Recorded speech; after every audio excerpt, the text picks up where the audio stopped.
যুবক যখন সেজদায় যায়, যুবক তো জানে না, ও তো জানে আমার চলায় জমিন কাঁপে, ও তো জানে যে আমার চলায় এলাকা কাঁপে। হায়, ও জানে না ওর সেজদায় যে আরশ কাঁপে, এটা ও জানে না। যদি জানতো তো এলাকা কাঁপাইতো না, যদি জানতো তো জমিন কাঁপাইতো না। ও সেজদা দিতে থাকতো আর আরশকে কাঁপাইতে থাকতো।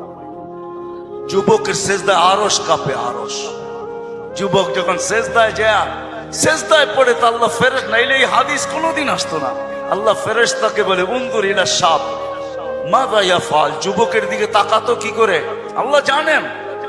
তো ফেরেশতা বলে, জাআলা আজলাহু ওয়া মাজালাহু লিআজলিক, সবকিছু বিসর্জন দিয়ে আপনার কুদরতি পায়ে মাথা ঠেকায় দিয়েছে। তা আল্লাহ বলে, হাদা আবদি হাক্কা, এ আমার পারফেক্ট বান্দা, ইন্নী উবাহি বিহিল মালাইকা, তোমাদের উপরে আমি একে নিয়ে গৌরব করি। যখন সেজদায় চিৎকার দেয় সুবহানা রাব্বিয়াল আলা, আল্লাহ বলে, সাব্বাহতানি সাব্বাহতুক, তুই আমাকে পবিত্র বললি, যাহ তুই পবিত্র, তোর গুনাহ মাফ, সেজদার থেকে উঠার আগে মাফ।